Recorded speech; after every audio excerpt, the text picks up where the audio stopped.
So I wanted to take a minute and talk about some of the gear that I use. A lot of you guys have been watching and I appreciate it, thank you. But a lot of the questions I get when I'm out there fishing is, I've been helping guys with gear and lures and techniques. So I figured what better way to do that than just post something about it. First thing I want to talk about is the fishing pole you see me using all the time. I have two of them, they're identical.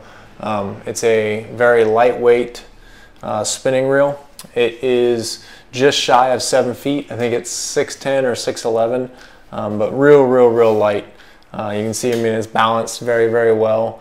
The reel that I have on here is just a generic spinning reel. It's a Rezel 3000. It's made by a company called ProTrust.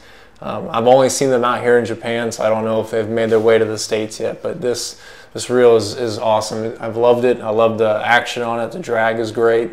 It's just been a killer. I've been out there beating it up and destroying it, and it still keeps kicking. I've had zero issues with this and really minimal maintenance, so it's really been great. But the reason I harp so much on equipment is with kayak fishing, your equipment means a lot more. When you're fishing from a boat or from shore, you can kind of get away with a little bit more with more generic gear just because you've got the flexibility of the power of the boat or the ability to stand on land. But with the kayak, you have very limited space. You can't really move around. You can't outpower, some of the bigger fish. It's a lot more paramount that you have the gear that you need. One of the big things I harp on is a little bit of a longer rod, only because as you're sitting out there, as you're fighting a fish, or even if you're stuck trying to get your lures out of the reef or whatever, having the ability to reach around your kayak with a fishing pole is really important. So you want to have that length. The other thing with it too is having something that's comfortable. All of my rods have a nice long buttstock, so when I'm holding it, I get the support all the way down my forearm. It's a big deal because sitting on my kayak for 12 hours in a day, my arms get real tired if I don't have some way to brace and support it fighting a fish, get it tucked under the arm, something like that. So you can't really move around a lot. You're kind of stuck in very limited positions. So having gear that's a lot more comfortable is real important.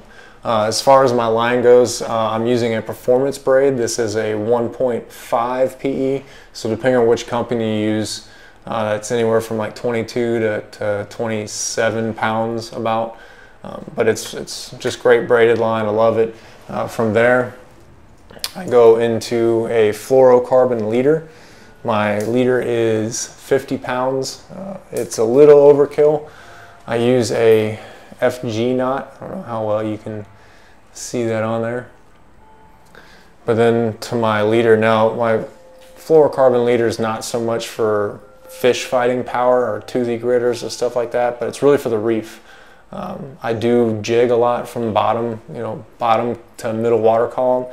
So getting snagged in the reef against this braid, the reef will just destroy it. But with the fluorocarbon, I got a little more pulling power, and I can usually get my lures out, and worst case scenario, it's all beat up and eaten, so I just have to cut the line and tie a new leader.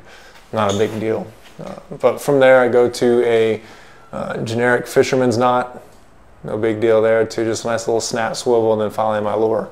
Now my lures, I've got a range of them up here which I'll show you, but everybody that I go fishing with knows that I throw vibrating lures. It's just what I do.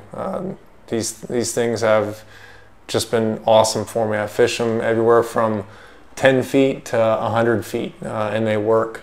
All of them are anywhere from like 22 to 28. I got a couple that are 32 grams. So they're a little bit on the heavier side as far as like a casting lure, I would say, I guess. But the way they're shaped, all their weight is in the front head.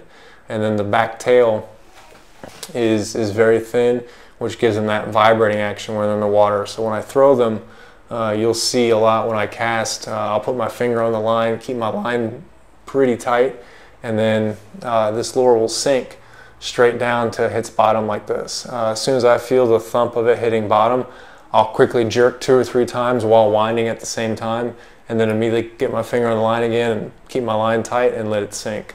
So what I'm getting is it's falling, and then I'm getting this flutter action as it goes up, and then it falls again. And the reason I harp about keeping my my finger on the line, which you'll see a lot, is probably 95% of the bites that I've had have been on the free fall as my lure's falling. Very, very rarely do I hook up to a fish as I'm jigging. So you'll see it if you watch the videos. Every time after I jerk and wind, I'll immediately get my finger back on the line and keep my line tight so I can feel that lure fall. That also speaks to the importance of your gear again too. My fishing pole being so light, I can actually feel my lure. So if you got a shorter, more stout, thicker, heavier rod, you're not going to get that sensitivity that you need that I have with this one. And I think that's where a lot of people that I fish with are probably hurting, is they can't feel the lure. And it takes time. It's not something that you can just go out and do, but sitting hours out there on the water, you start to learn how to feel the lure. How, I can tell if it's tilted or if it's hooked on the line, if it's not falling straight, if it's not swimming straight. I can feel all that, and that was the huge game changer for me as far as fishing out here, because fishing in Okinawa is difficult with the reef system. The fish life is very abundant. There's tons and tons of fish out here, but how you catch them is much different than fishing in the States. So it was just a learning process that you really just have to sit on the water and do it and learn and catch fish. So there's been many days that I started off coming back catching absolutely nothing, but now I'm pretty confident that I may not get that trophy fish every time. I do go out and catch fish every time I go out. It's just trying to find the big one, right? But as far as my lures go, you already saw the one. Again, they're all vibrating lures. I've gotten very, very partial to this prismatic color, which got a little bit of all the colors in it. I prefer more of the white prismatic than this one's got more of a green, but it's good. I like it too. Some of the other ones I have, this is another prismatic that's got a little bit of all the colors on it. I like that one a lot. Here I got a little silver and orange tiger stripe, which is good. If I'm fishing in the reefs, more of the shallower, probably 20 to 30 feet, I'll use this guy. It's just a little bit bigger. It looks more like a bait fish, and this is where I've gotten some of the good taman with this. Same thing though, it's front weighted, sinks straight down, it's got the tail for a vibe. A couple of the other ones I've started using lately are called these fin tails.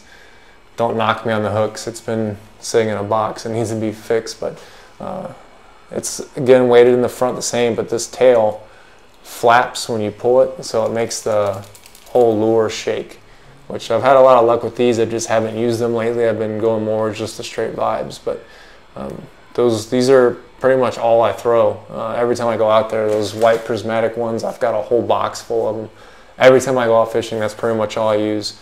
I don't really take bait and do any type of bait fishing. I just throw lures is pretty much all I do. I'm working on getting into the deeper water for the vertical jigging.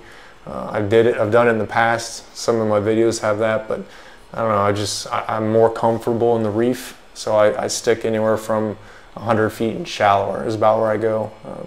But soon I will get out there to the deep water. But if there's anything else that I can help with that can get people on fish, specific questions about kayaks, other type of gear, other poles or lures that I've seen people use, please just leave a comment, and I'll do my best to answer those. And please spread the word about my channel and get me some more subscribers. But it's been a lot of fun and great, so thank you. I will splice in some video here so you can actually see kind of the action that I'm talking about, try to hone in on some of those techniques, but thanks.